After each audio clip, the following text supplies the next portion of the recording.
Stoelting pressure switch died mid-pump. So let's open this up and I'll show you. All right, I don't know if you'll remember this. This is the one that I put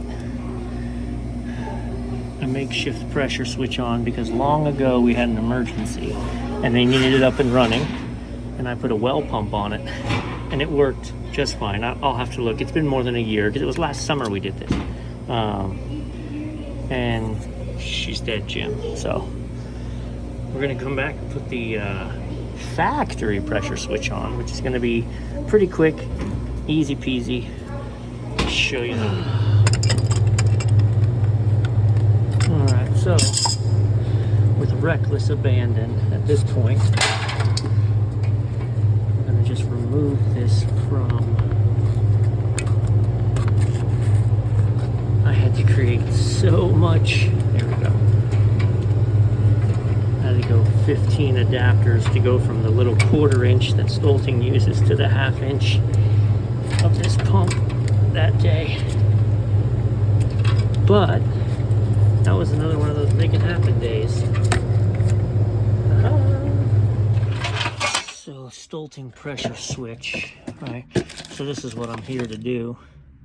717928. Yeah, 717928. So that's the Stoelting pressure switch we need. But I've never really gotten into this. But those of you who do, you know, ice cream machines, right? I work on, it's not just like HVAC stuff, right? So I've got, right, all the pressure switches and the time delays and the dryers and sight glasses and all that stuff, right? I keep PEX, I keep Shark Bite, all that stuff. But that you can get locally at United. So like my ice cream machines, you can't. So I have to be the warehouse. So like I have all the electro-freeze parts, like one of everything, so that when I need it for my Dairy Queen or my whatever, like I don't have to wait. This stuff's got to come out of Illinois and it takes them a week to get it to you. So I carry a lot of dollars in inventory, but it's custom, like it's specialty stuff. There's nowhere to get it locally, nowhere. Okay, I missed a big step, and that was the entire diagnosis. So I actually had someone here yesterday who did the diagnosis and proved by isolating power. So here's the 240 volts coming to the unit. It's sending 240 volts. The one leg that was running into the pressure switch was not making it out. So, to be honest, that could be from it failed, or it could be from it clogged up. If you don't use the right cleaner on this stuff, you get the milkstone in there, and it clogs up these pressure switches. I would probably say half of the pressure switches that get replaced didn't actually need to be replaced had they been cleaned properly. So what we're gonna do now is similar to this schematic, okay? So you have 2 legs of power. One's gonna run straight into my pump motor, right?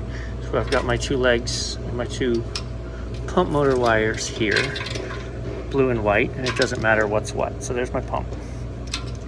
And so what we did yesterday to troubleshoot was we said, hey man, I've got 240, bad pressure switch. But then to prove it, we took this and jumped it straight to that, and when we plugged it in, the pump worked, right? So you don't want to tell the customer, hey, you got a bad pressure switch, and then you come out here, put the pressure switch in, and you also learn that you got a bad pump motor. Now, we replaced this pump motor already in the last years. So now we're taking 1 leg of power, and we're gonna run it straight into the motor, and we're gonna take the other leg of power, we're gonna run it into the pressure switch, and then out of the pressure switch into the motor.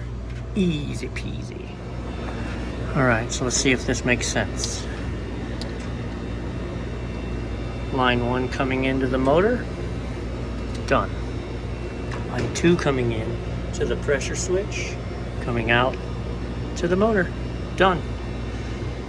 Very simple wiring. I made it way more complicated when I added that monstrosity, because I had to bring, it's a 240 volt, so I had to bring 240 volts into it to power the pump switch, and then, yeah, anyway. So now, when we plug this in, assuming it's not gonna leak everywhere, don't put your fingers anywhere. That's the other side, so that's fun. So the left side compressor runs the cabinet, so that's why it started. Let's see, pump.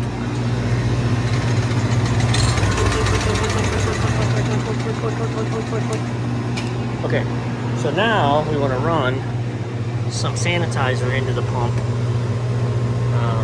and make sure she's not leaking. All right, so now we want to watch. Make sure we don't have any leaks back here, which I can tell you already we don't. Once you start putting it under pressure, it leaks right away. So, looking good, baby. Another way to tell if you have a leak, if you don't want to get in there, is let it fill, and there's our pump satisfying, and then just wait. If you've got a leak, it's going to lose pressure and then it's going to pump again.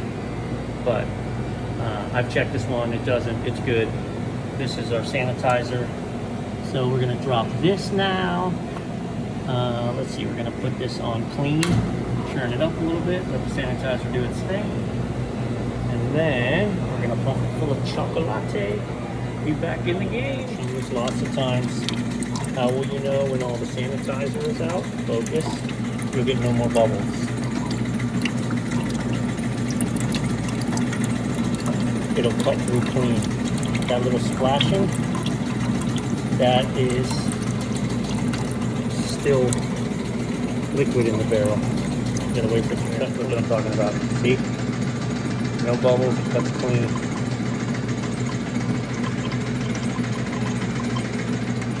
So as we prime it now, we want to let the air out. We don't want it to build up air pressure in there. We want it to fill to that line. Then that'll be the correct amount of air in the barrel. The pump will satisfy momentarily. I'm going to jump the gun. I'm going to put this in serve. I'm going to put this in serve. My heater's going to start. My compressor's going to fire up, which it already was, because the left compressor runs the cabinet. And now we wait. Here's a little bonus that as the public you'll never get. But I know there's a lot of DQ operators and owners who watch this and try to find stuff out. But this chocolate mix, I've missed it now. See, it starts to freeze up. Right before it's solid frozen, it's a liquid still, but it's just as cold as it can be before it's frozen. That is the sweetest nectar anywhere. And even more so, you take this in the wintertime, throw it in the booster oven, heat it up, and oh, the hot chocolate. Because think about it, this is designed to be this thick, creamy, rich flavored chocolate ice cream. When you heat it up, it's just a thick, creamy chocolate drink. So, but here nor there, we got ice cream now.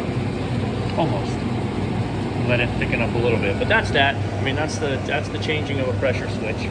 It's super easy.